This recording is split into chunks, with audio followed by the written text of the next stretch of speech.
ஜீரணக் கோளாறு, செரிமானமின்மை, சாப்பிட்ட பின்பு வருகின்ற ஏப்பம் இவைகளுக்கான தீர்வு. இவை எதனால் ஏற்படுகிறது என்றால், நாம் பசிக்கும்போது சாப்பிடாமல் இருப்பது, தூங்காமல் இருப்பது, கண்டதை தின்பது, போதும் என்று வயிறு சொன்ன பிறகும் நாம் கழுத்து வரை சாப்பிடுவது.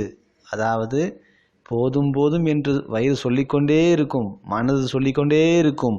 ஆனால் இந்த மனித மூளையானது கையை வைத்து வாயில் திணித்து கொண்டே இருக்கும்.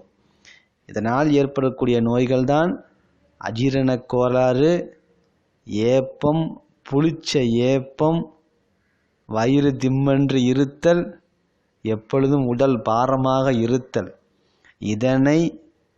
இந்த நோயை தீர்ப்பதற்கு நாம் பயன்படுத்துவது பெருங்காயம் ஆகும். இந்த பெருங்காயத்தை தூளாக ஆக்கிக்கொள்ளலாம், அல்லது தூளாக ஆக்கிய டப்பாவே மார்க்கெட்டில் கிடைக்கின்றது.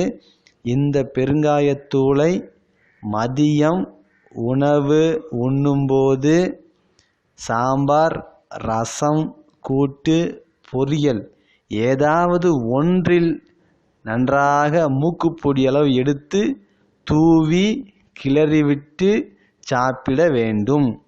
இப்படி தொடர்ந்து 1 வருடங்கள் சாப்பிட வேண்டும், அல்லது ஆயுள் முழுவதும் சாப்பிடலாம். இப்படி சாப்பிட்டால் உடலில் தேவையில்லாத வாயு தொந்தரவு ஏற்படாது. முக்கியமாக வயிற்று பிரச்சனையை தீர்ப்பதில் வல்லவன் பெருங்காயத்தூள் ஆகும். எனவே வாயுனால் ஏற்படக்கூடிய ஏப்பம், புளிச்ச ஏப்பம், வயிறு திம்மென்று இருத்தல், சாப்பிட்ட பின்பு என்ற ஏப்பம் போன்ற அனைத்து பிரச்சனைகளுக்கும் பெருங்காயத்தூளை பயன்படுத்தி சுகம் பெற வேண்டும். சுகம் பெறுங்கள். இதில் ஏதேனும் சந்தேகங்கள் இருப்பின் என்னை அழைக்கவும்.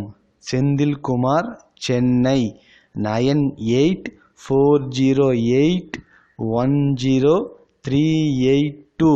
நன்றி.